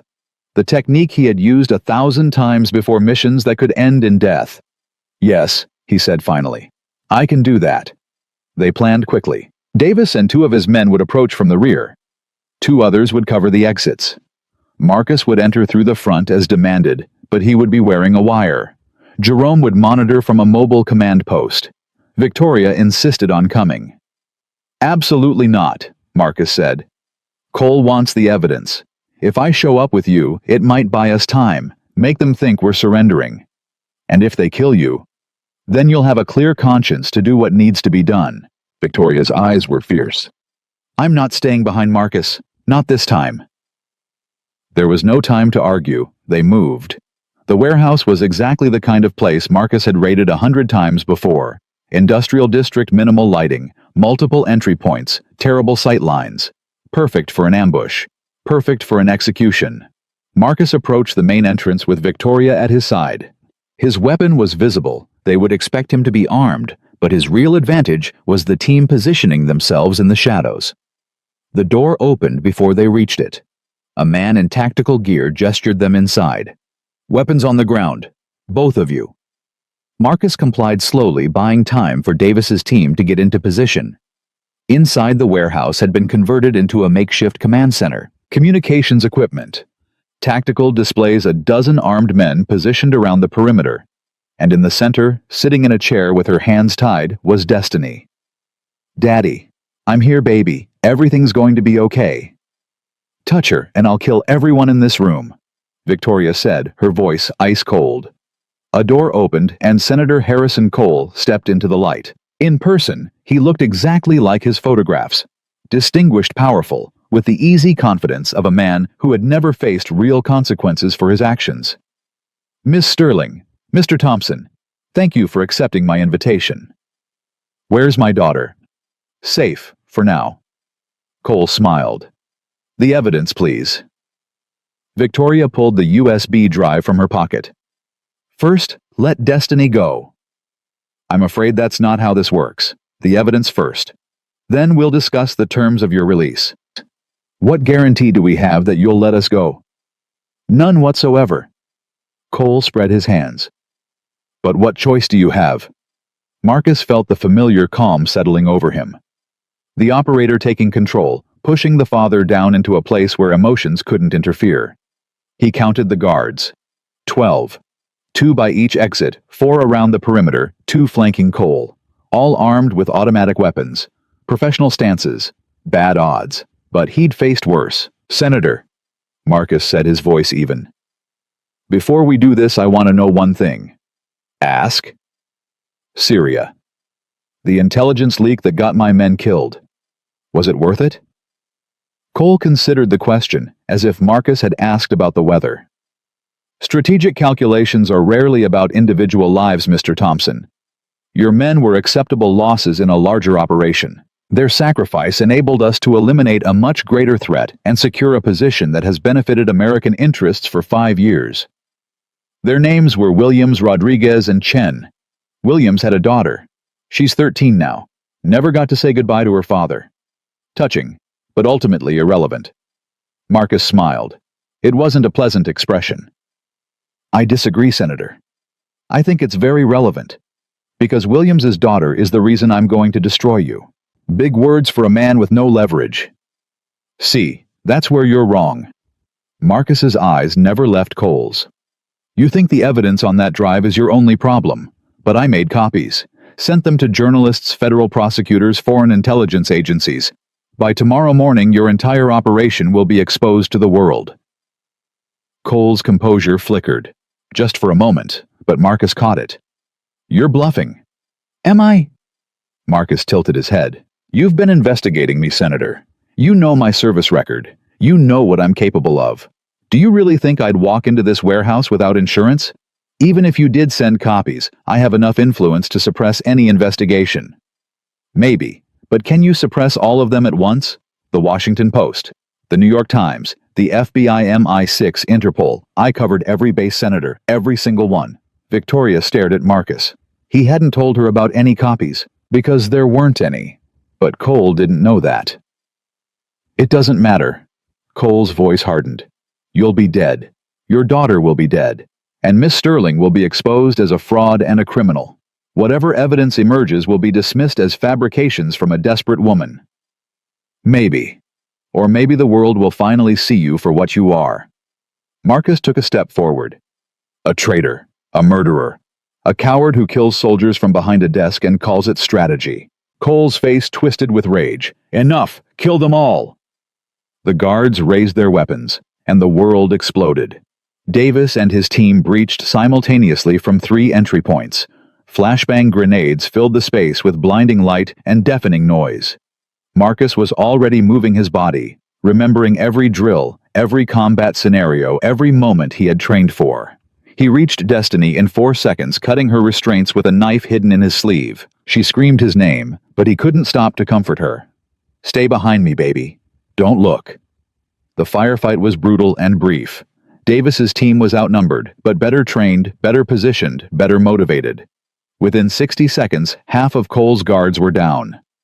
Marcus spotted the senator running for a back exit. Davis, the girl. We've got her, go. Marcus pursued Cole through the warehouse, dodging gunfire, leaping over obstacles. The senator was fast for his age, but Marcus was faster.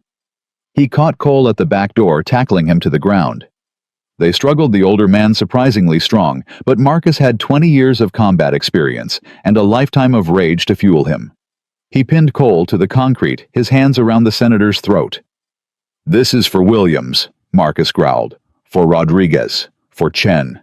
For every soldier you sacrificed for your greed. Kill me, and you'll never be free. Cole gasped. I have insurance too. Files that will be released if anything happens to me. Your daughter's life will be destroyed. Marcus squeezed tighter. You're lying. Am I? Are you willing to take that chance? For a long moment, Marcus felt the temptation. The desire to end this man's life with his bare hands. To avenge his brothers and protect his daughter in the most permanent way possible. Then he heard Destiny's voice calling for him from across the warehouse. Daddy, Daddy, where are you? And he remembered what he had told Victoria. That Destiny needed a father who came home every night, not a ghost who disappeared into darkness. Marcus released Cole's throat and stepped back. You're not worth it, he said quietly. You're not worth becoming the monster you want me to be. He zip-tied the senator's hands and dragged him back into the warehouse where Davis's team had secured the remaining guards. Victoria ran to them, her face streaked with tears and gunpowder. Is it over? Almost. Marcus pushed Cole to his knees. Call your journalist friend. It's time the world learned the truth.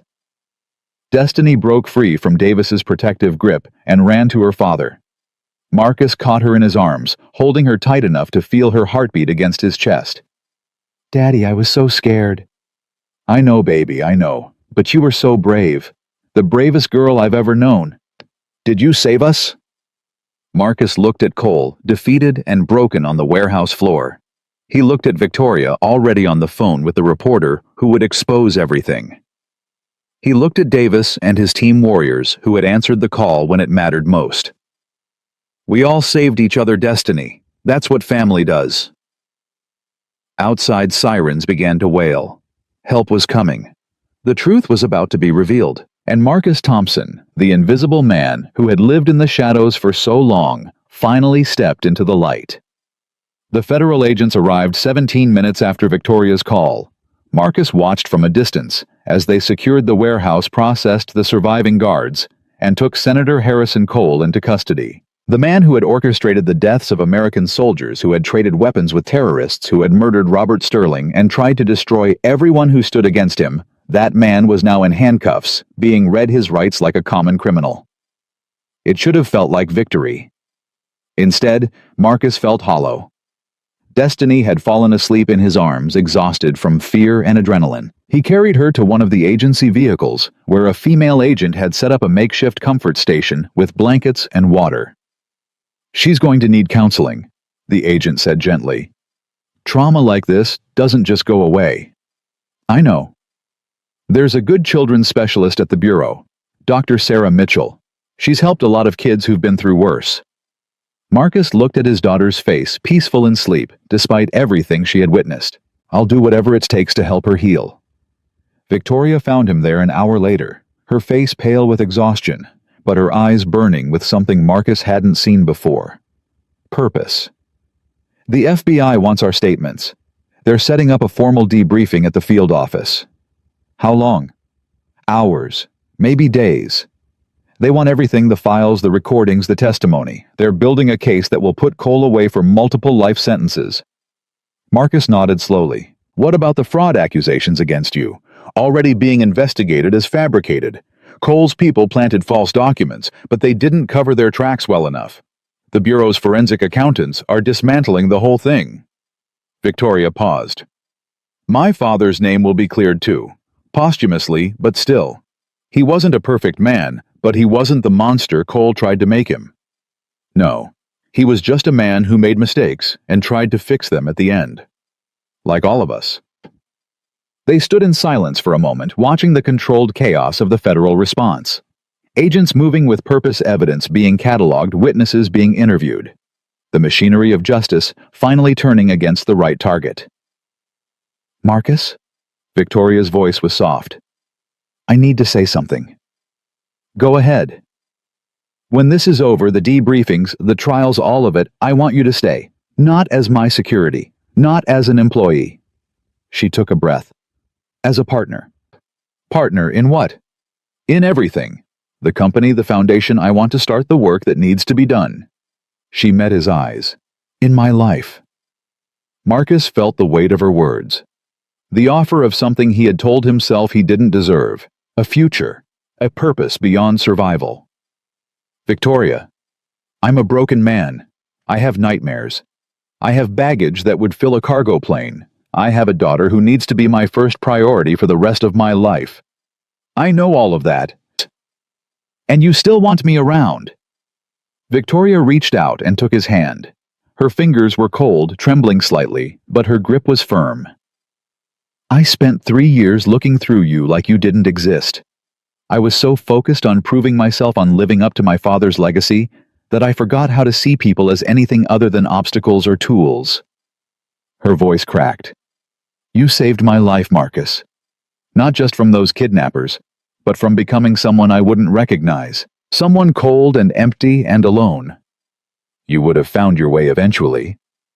Maybe, maybe not, but I don't want to find my way alone anymore.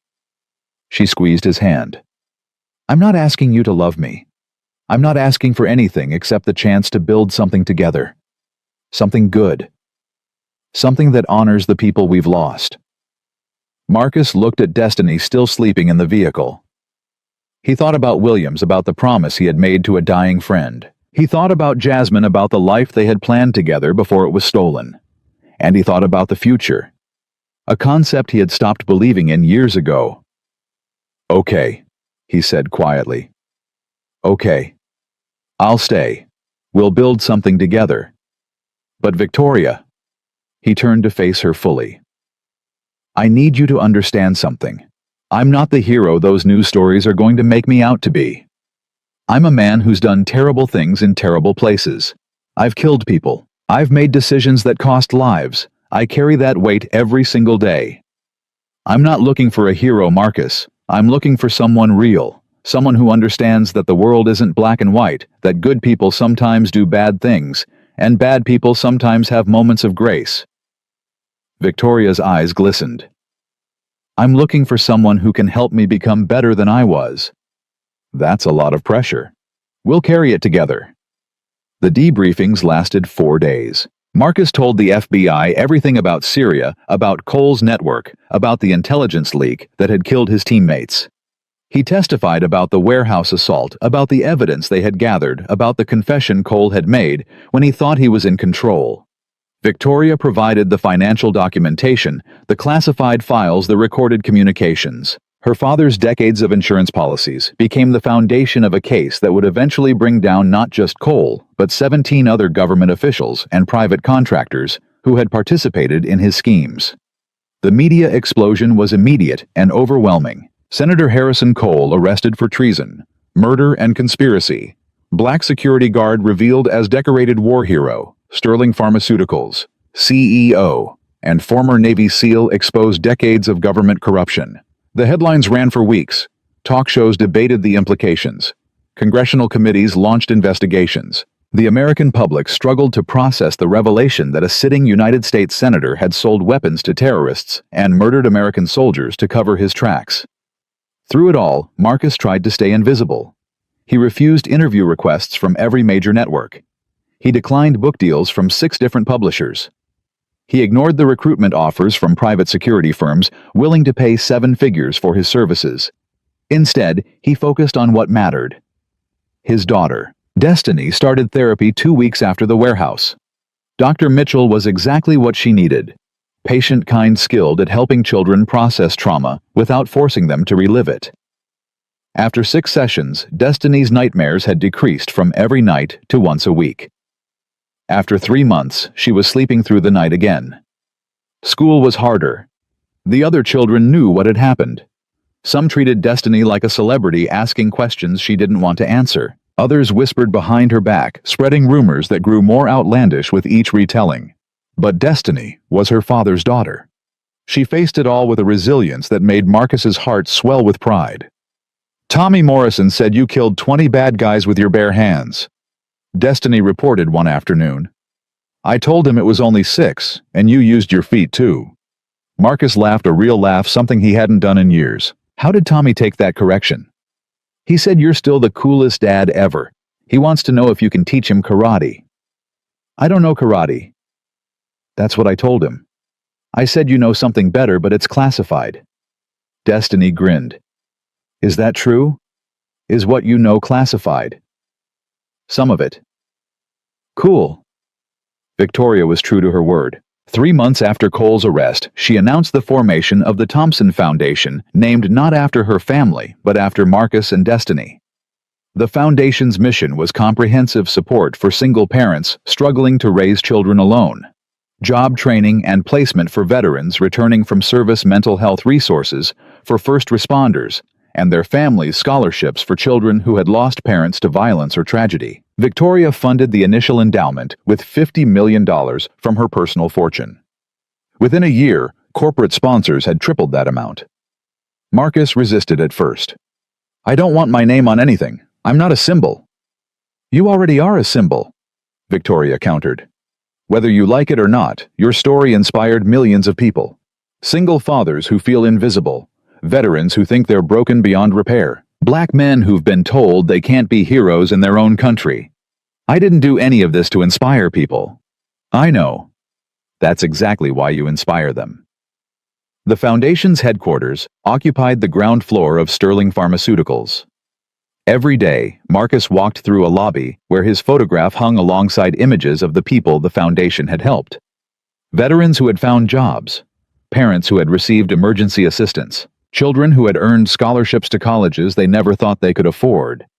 He still felt uncomfortable with the attention, but he couldn't deny the good that was being done. Destiny became the foundation's unofficial ambassador. At 9 years old, she had already spoken at 3 charity events, her natural charm and intelligence captivating audiences of wealthy donors who had come expecting dry statistics and left writing larger checks than they had planned. "You should see her," Victoria told Marcus after one such event. She had the president of Goldman Sachs crying into his champagne. Crying? She told him about the night you rescued her, about how scared she was, but how she knew her daddy would come because her daddy always comes. Then she asked him if he had ever been scared and had someone come for him. What did he say? He said no. No one had ever come for him. And then he wrote a check for $2 million. Marcus shook his head in amazement. She's going to be dangerous when she grows up. She's already dangerous. She just doesn't know it yet.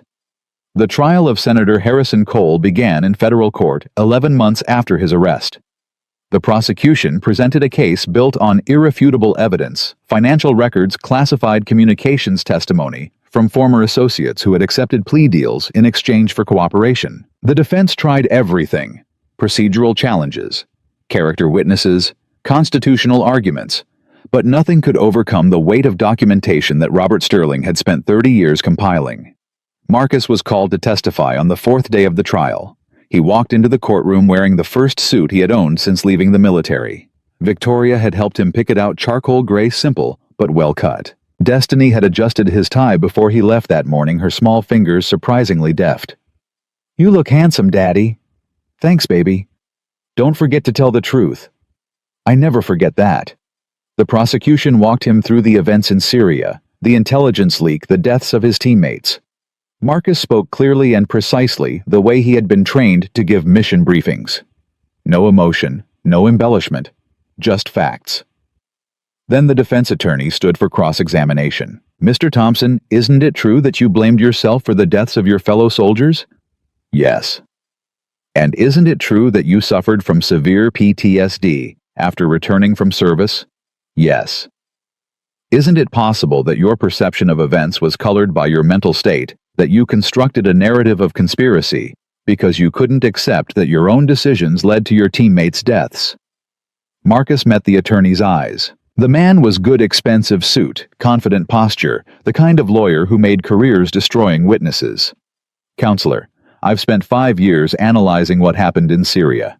Every tactical decision, every piece of intelligence, every moment leading up to the ambush. I know exactly what my decisions cost and what they didn't. Marcus leaned forward slightly. I hesitated for 1.4 seconds at a critical moment. That hesitation may have contributed to my teammates' deaths. I own that. I'll carry it forever. So you admit? But the intelligence that put us in that compound was deliberately falsified. The mission parameters were designed to fail. Someone wanted us dead, and that someone was your client. Marcus's voice remained steady. My guilt over my decisions doesn't change the fact that Senator Cole committed treason and murder. Those are separate things. I can be responsible for my failures and still tell the truth about his crimes. The courtroom was silent. Even the defense attorney seemed momentarily uncertain how to proceed. The judge leaned forward. Mr. Thompson, do you have anything else to add? Marcus looked at Cole, sitting at the defense table in his tailored suit, his expression carefully neutral. 3 men died in Syria because of decisions made in this country by people who never had to see the consequences. Sergeant First Class Miguel Rodriguez was 29 years old. He had a wife and 2 kids in El Paso who still don't understand why Daddy never came home. Staff Sergeant David Chen was 31. His parents run a restaurant in San Francisco. They've kept his picture on the wall since the day we buried him. Marcus's voice thickened, but he continued. And Master Sergeant James Williams was my best friend for 15 years. His daughter Emma is 13 now. She looks just like him. Every time I see her, I remember holding him while he died, listening to him ask me to tell her that he loved her. Marcus stood addressing the jury directly. I can't bring them back. Nothing I do will ever change what happened. But I can make sure the man responsible faces justice. That's all any of us can do when we lose people we love, make sure their deaths meant something. Make sure the truth doesn't die with them. He walked out of the courtroom without looking at Cole again. The verdict came 3 weeks later. Guilty on all counts. Senator Harrison Cole was sentenced to 4 consecutive life terms without the possibility of parole. He would die in federal prison, stripped of his power, his reputation, his legacy. Marcus didn't attend the sentencing hearing. Instead, he took Destiny to the cemetery where Williams was buried. They stood before the headstone in silence. Marcus had visited this spot dozens of times over the years, always alone, always carrying the weight of words he couldn't speak. Today, Destiny stood beside him. Is this your friend, Daddy? The one who died? Yes, baby. This is Uncle James. Was he nice? The nicest man I ever knew. He used to make everyone laugh even in the worst situations. He could find something funny about anything. What was his daughter's name again? Emma. Destiny thought about this. Maybe Emma and I could be friends, since our daddies were friends. Marcus felt tears gathering in his eyes. I think Uncle James would have liked that very much. Daddy. Destiny took his hand. I'm glad you didn't die too. So am I, baby. So am I. 1 year after the trial, Victoria and Marcus stood on the balcony of their new home, a brownstone in a quiet neighborhood, large enough for a growing family, but modest enough to feel like a real home, rather than a statement of wealth. Destiny was inside doing homework at the kitchen table while Mrs. Beatrice supervised. The elderly woman had returned from her sister's house in New Jersey and now served as a combination grandmother babysitter and moral compass for the entire household. "I got a call today," Victoria said, leaning against the railing. "From Emma Williams." Marcus stiffened. "Emma. Is she okay?" "She's fine. Better than fine, actually. She got accepted to MIT, full scholarship from the foundation." Williams would have been so proud. "She wants to meet you, to thank you in person for everything you did for her father, for everything you're doing for her." Marcus was quiet for a long moment. He had avoided meeting Emma since the trial, afraid of what he would see in her eyes. Blame, resentment, the accusation that he had survived when her father hadn't. "I don't know if I can face her." "You can." Victoria placed her hand on his arm. "You've faced everything else. You can face this too." Emma Williams arrived at the brownstone 3 days later. She was tall for her age, with her father's warm eyes and easy smile. When she saw Marcus, she didn't hesitate. She walked straight to him and wrapped her arms around his chest. "Thank you," she whispered. "Thank you for being with him. Thank you for not letting him die alone." Marcus held her, this girl who was almost the same age as Destiny, and felt something he hadn't felt in years. Forgiveness. Not from Emma, she had never blamed him, but from himself. "Your dad was the bravest man I ever served with," Marcus said when he could speak again. "He saved my life more times than I can count. The day he died, he was still trying to save people. That's who he was. That's who you should remember." Emma pulled back, wiping her eyes. "My mom told me stories about you two, how you met, the pranks you used to pull on each other. She said you were like brothers." "We were. I always wished I had gotten to meet you before everything happened. I feel like I missed out on having another uncle." Marcus looked at Victoria, who nodded encouragingly. "You didn't miss out," he said. "I'm right here, and I'm not going anywhere." That night, after Emma had gone and Destiny was asleep, Marcus sat in the living room staring at a photograph of his old team. 6 men in combat gear, arms around each other's shoulders, grinning at the camera like they had all the time in the world. 4 of those men were gone now. Only Marcus and one other, a soldier named Torres, who had retired to Texas, remained. "What are you thinking?" Victoria asked, sitting beside him. "I'm thinking about legacy, about what we leave behind." And Marcus set down the photograph. "For a long time I thought my legacy would be failure. The mission that went wrong, the friends I couldn't save, the daughter I was raising alone because I couldn't save her mother either. And now I think legacy isn't about what we couldn't do. It's about what we choose to do with the time we have left." He looked at Victoria. "I chose to stay invisible for 3 years because I thought I didn't deserve anything more. I was wrong. What do you deserve? This." Marcus gestured around the room, the home they had built, the life they were creating. Happiness, purpose, a chance to build something good instead of just surviving. Victoria leaned her head on his shoulder. "I used to think I had to earn everything. That love, happiness, family, they were transactions, things you worked for and achieved, like hitting quarterly targets. What changed? You, Destiny, learning that the things that matter most aren't earned. They're given and received and shared." They sat in comfortable silence, watching the city lights through the window. 2 people from different worlds who had found each other through tragedy and emerged stronger than either had ever been alone. "Marcus," Victoria's voice was soft.